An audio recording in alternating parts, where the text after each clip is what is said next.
3, Bourgogne-Franche-Comté. Votre programme vous est présenté par Rénoval, véranda et abri de piscine. Rénoval, l'espace s'invente sur Terre. Tous ensemble, miam, miam. Militez gourmand en regardant votre programme avec les produits bio Bonne Terre. Nous, on a embarqué 500 mètres en dessous un barrage, le barrage du lac de Chaumson. Et ensuite, attention à la tête pour tout le monde. Et oui, les aléas. Les aléas, une petite branche en travers de notre route.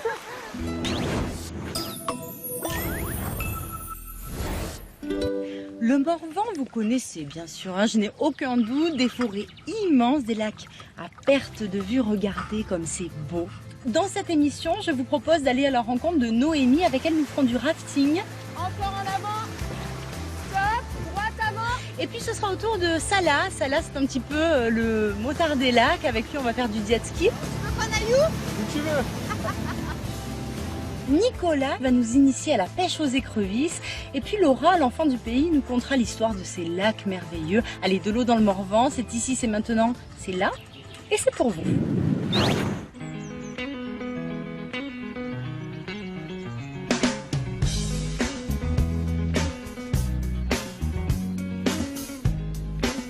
Pour cette enquête, je décidai de me jeter directement à l'eau.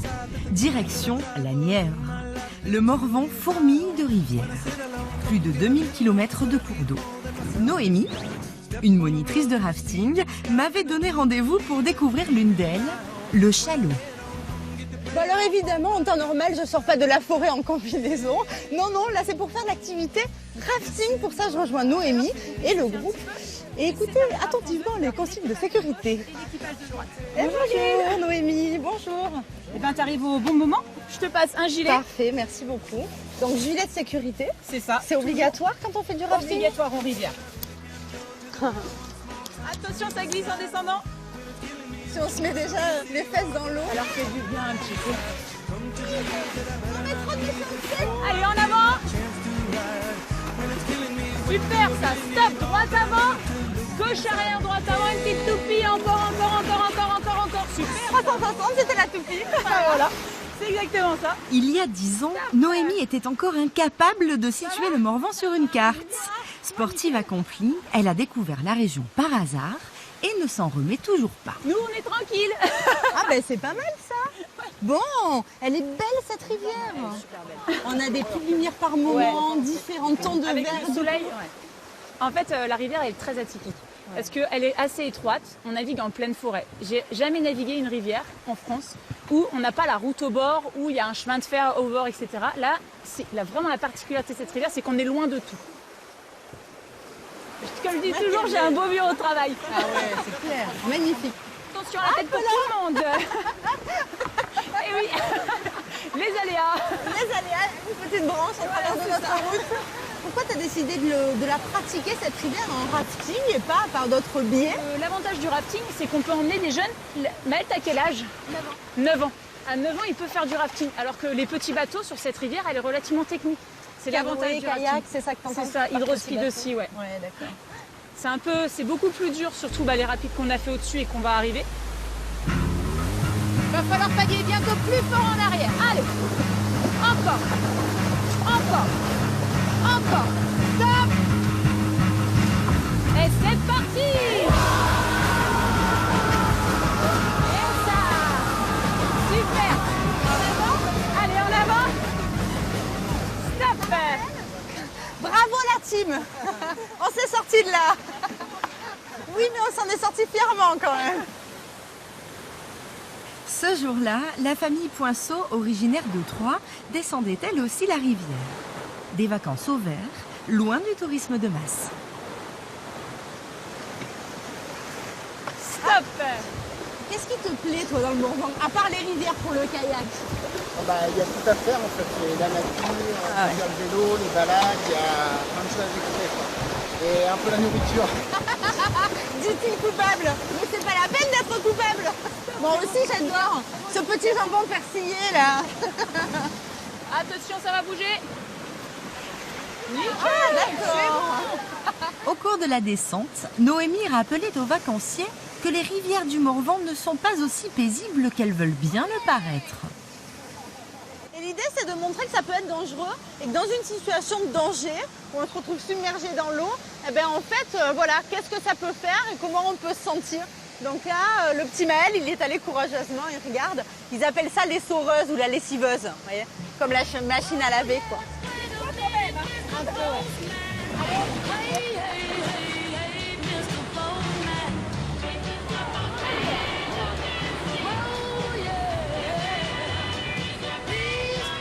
Après les saureuses, Noémie me proposait une activité beaucoup plus calme.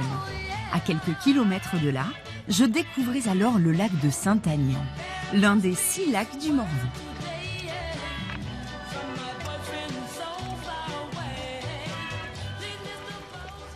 Donc le Morvan, c'est ça, des lacs. Des lacs, 6 grands lacs. Celui-là, celui de Saint-Aignan. En fait, c'est pas le plus gros du Morvan, mais il est à peu près c'est le 3e plus gros lac du Morvan à peu près. C'est quasiment tous des lacs artificiels. Et il faut savoir que le lac de Saint-Aignan, c'est le seul c'est une réserve d'eau pour tout ce qui est les villages autour d'Avallon et de Saulieu. Est-ce qu'on peut y faire des activités nautiques ou ben, c'est pas dédié à ça? Pas beaucoup d'activités nautiques sur ce lac. Alors on peut avec son propre bateau aller sur le lac, il n'y a aucun problème, mais il n'y a pas d'activité proposée sur ce lac. Et du camping un petit peu autour?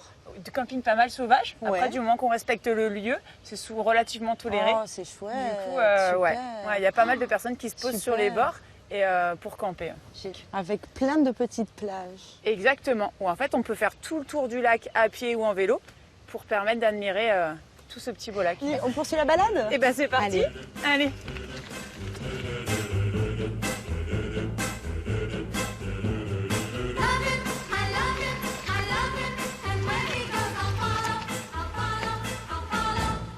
Allez, tu veux en premier? Allez, vas-y. Parfait pour se réveiller le matin. Ah ouais. C'est vraiment top. C'est magnifique. Quelle belle idée. Ces lacs artificiels ont tous été récupérés, transformés. On y fait des tas d'activités, notamment autour du lac, comme là du vélo. C'est génial. Alors là, on va pas parler trop fort. On arrive. Là.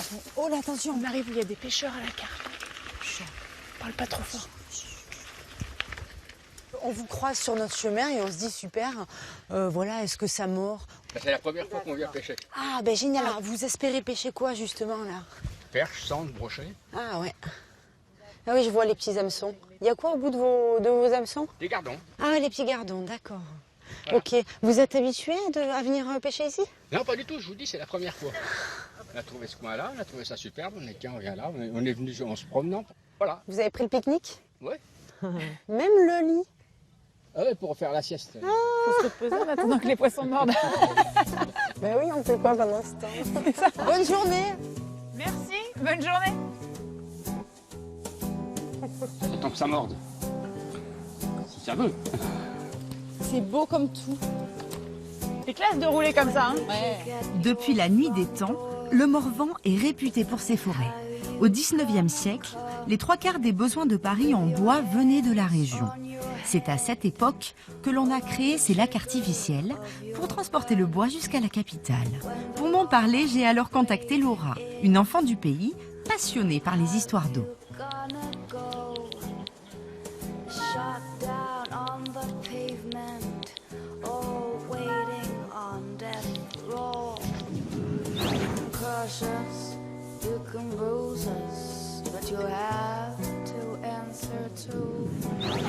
Salut Laura. Bonjour.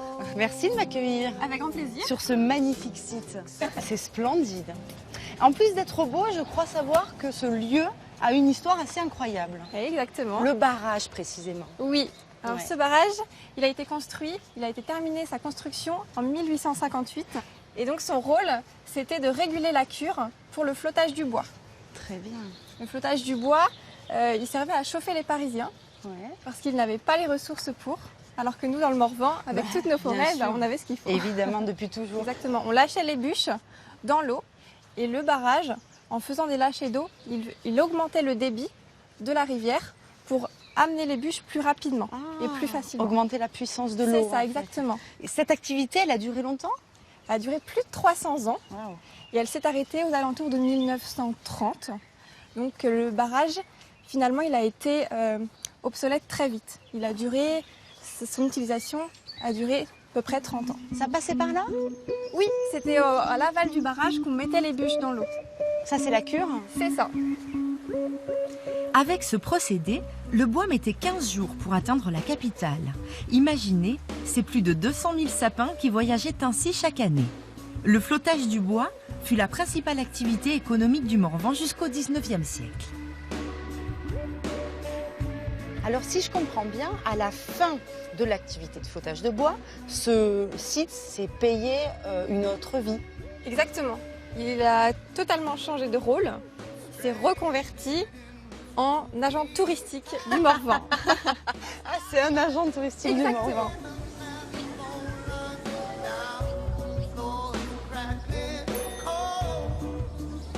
Les activités, elles ont démarré au début des congés payés. Il y a eu des campings qui se sont installés et des activités comme le catamaran, les bateaux promenades qui étaient quasiment les précurseurs, les premiers sur le lac. Et puis ensuite, ça s'est développé. On a de la bouée tractée, on a du jet ski et beaucoup de VTT et de randonnée aussi sur le chemin de ronde.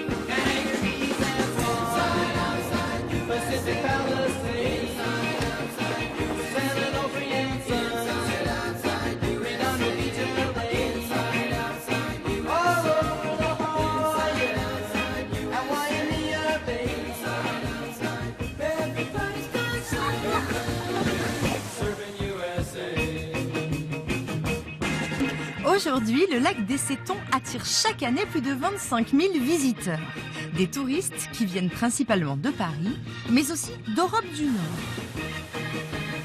Pour découvrir ce lieu, Laura m'avait conseillé d'aller voir Salah, le motard du lac.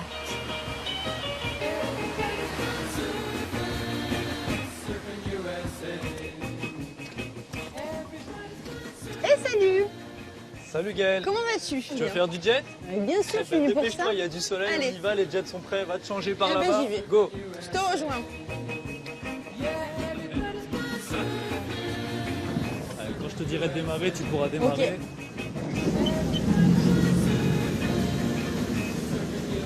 Au niveau des gestes, ça voudra dire stop. D'accord. Tu éteins le moteur. Ok. Plus vite. Ok. Moins vite. Ouais.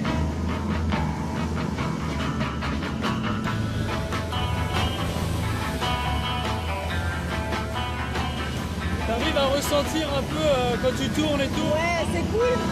C'est pas comme une moto. Hein. Non. Quand t'es sur l'eau, regarde. C'est pas du tout pareil. Tu sens la sensation de glisse quand même. Tu vois, si tu lâches l'accélérateur, le jet il tourne pas. Faut maintenir constamment en fait.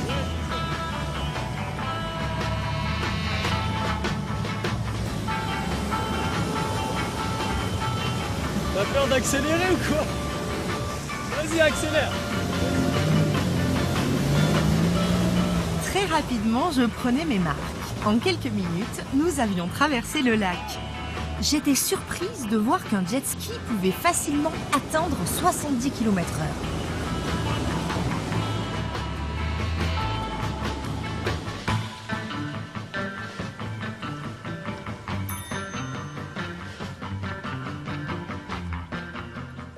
C'est super comme activité, j'aime beaucoup. C'est vraiment chouette.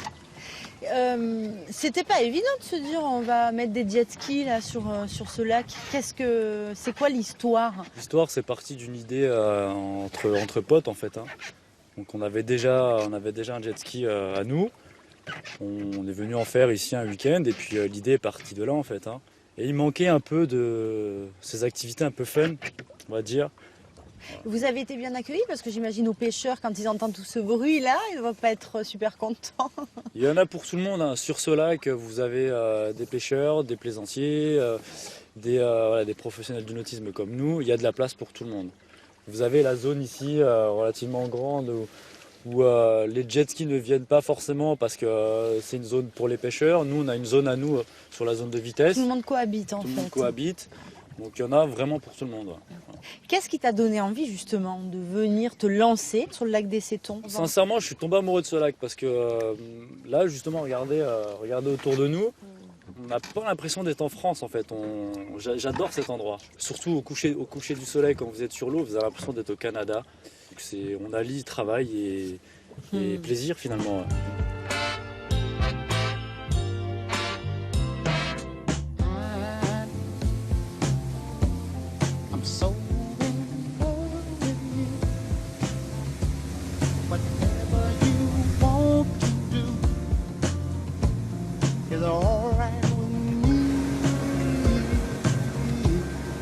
Je me demandais si le lac des Sétons ne risquait pas de se transformer en une marina bruyante et bétonnée.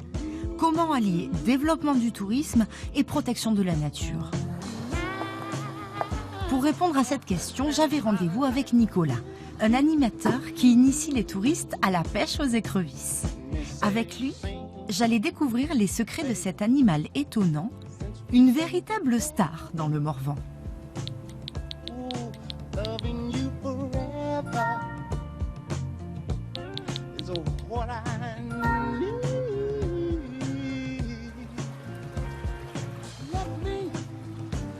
Et bonjour Nicolas.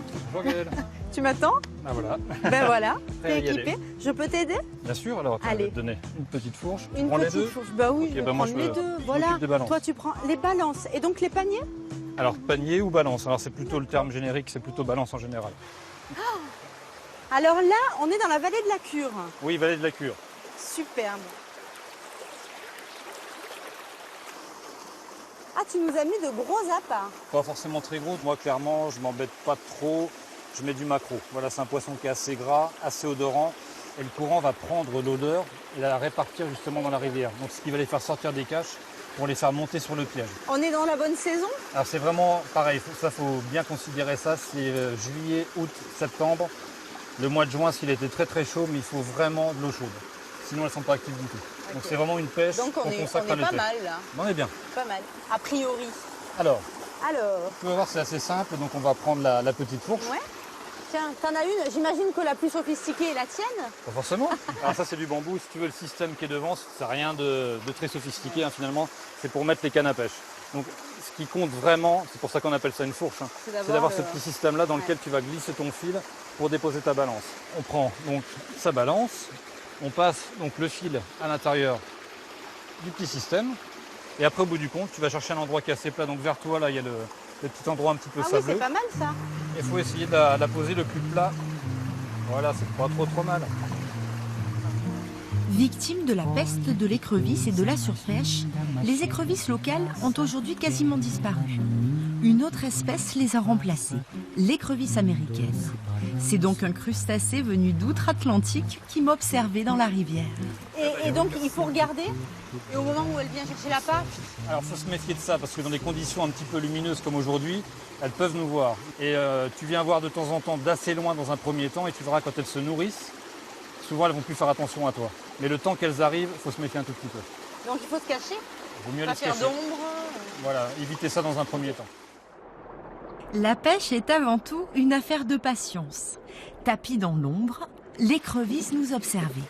Mais la gourmandise l'emporta et il ne fallut pas attendre très longtemps. Allez hop, on remonte. Hop là! Voilà, super.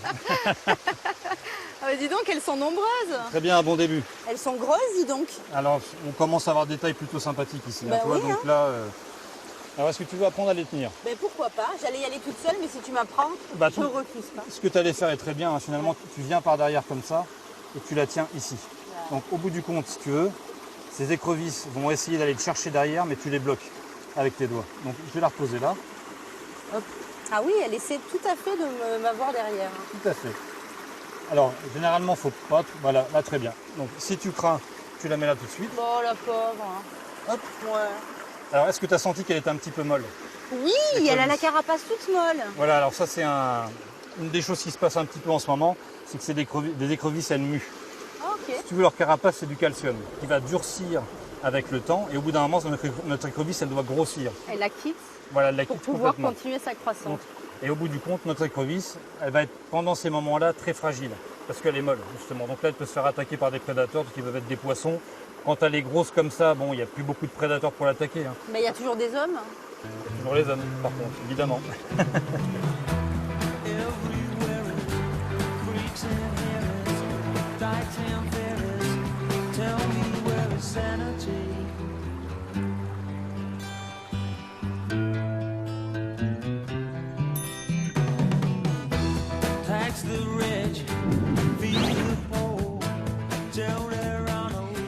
Après cette pêche miraculeuse, je me rendis à Hanau.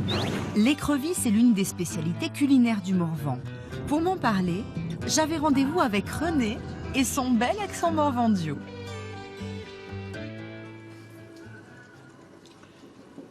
On veut faire les écrevisses hélénaises, c'est-à-dire des écrevisses à la nage.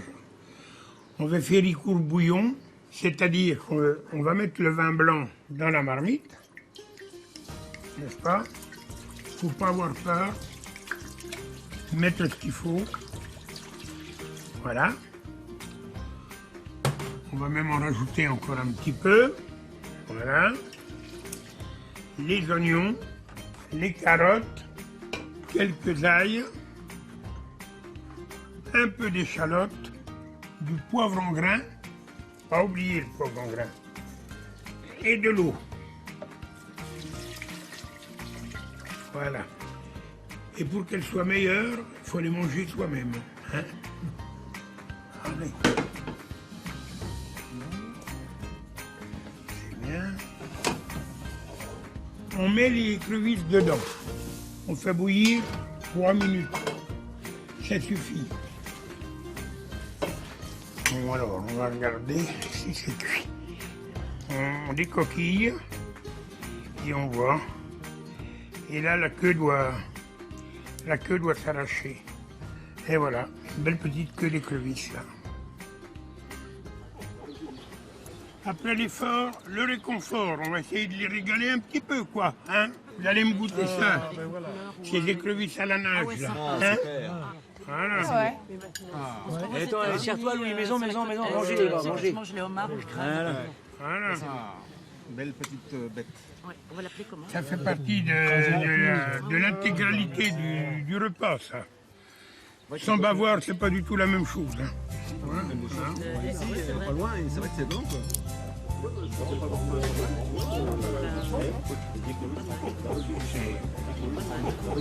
C'est vrai. C'est un plat qui plaît aux enfants parce qu'on peut manger avec les doigts. C'est le fruit de mer du Morvan, carrément, quoi. Les écrevisses, ça fait rêver tout le monde, quoi. Quand vous voyez un écrevisse, vous êtes bouche bée, là, vous dites j'en veux, quoi. Ouais, la couleur et tout, c'est appétissant, et les gens en ont marre, les gens plus Petite bête, merci. Petite bête, allez. Un petit peu de sauce. Merci. On vient chez René avec quelques amis, on en profite un maximum, quoi. Parce que c'est vrai qu'on ne va pas trouver ça dans les supermarchés ni ailleurs, quoi. Moi j'ai des souvenirs de gamin d'être allé avec mon grand-père à la pêche aux écrevisses comme ça, se lever tôt le matin, aller poser les balances, manger le casse-croûte et puis relever les balances après, hein. Voilà. Et puis le soir, les préparer, les déguster. C'était vraiment une grande fête. Ouais. Puis je suis heureux d'être entouré de gens que j'aime beaucoup, quoi. C'est ça la vie, quoi. C'est avoir des gens qu'on aime autour de soi. Pourvu que ça dure.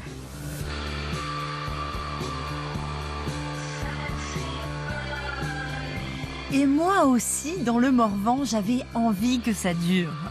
Avant de rentrer, Noémie m'avait donné rendez-vous sur le lac de Chomson, certainement le lac le plus sauvage du Morvan.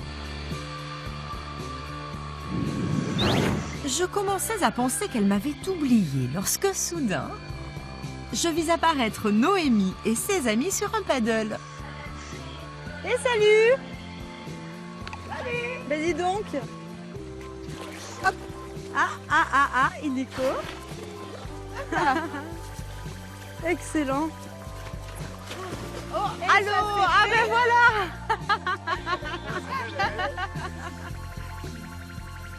Super ça! C'est une plage morvandaine. C'est ça, dans la magnifique. forêt. Au bord de l'eau. Magnifique. Comment vous avez découvert cet endroit? Parce qu'il n'est pas très fréquenté, quoi. Hein. Là, on est les seuls. J'imagine pas qu'il y a affluence comme d'autres endroits du coin. Eh ben, on l'a découvert tout simplement parce que c'est le lac qui nous donne de l'eau dans le rafting qu'on a fait tout à l'heure. Et en fait, on est venu faire du paddle et en fait, on est bien. Enfin, pour finir une journée, il n'y a rien de mieux. Le soleil tape un peu moins fort. Au bord de l'eau pour prendre l'apéro, c'est vraiment pas mal. Hein. Ce qui est très agréable, c'est qu'il n'y a pas grand monde et on est bien, quoi. C'est clair. Qu'est-ce qui t'aime tant dans ce Morvan, toi? La nature, qu'il n'y ait pas énormément de monde. Et il y aura un peu plus de jeunes, ce serait pas mal, mais... Appel aux jeunes, avis à la population.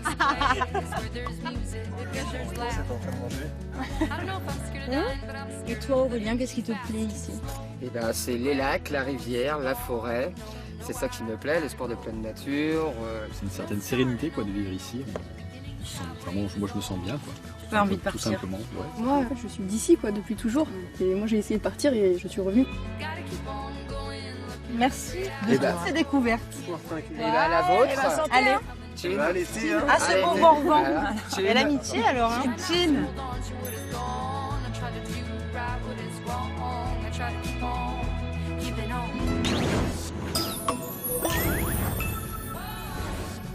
Alors vous le voyez, hein, l'eau dans le Morvan, c'est plus qu'un paysage, c'est un véritable art de vivre.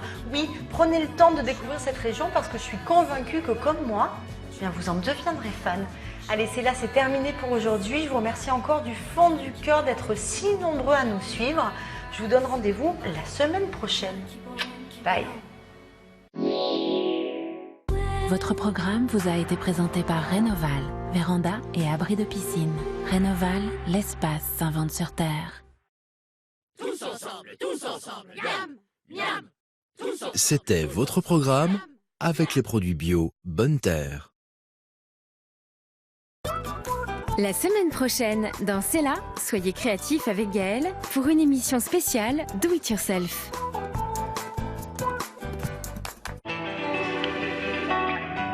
France 3, Bourgogne-Franche-Comté.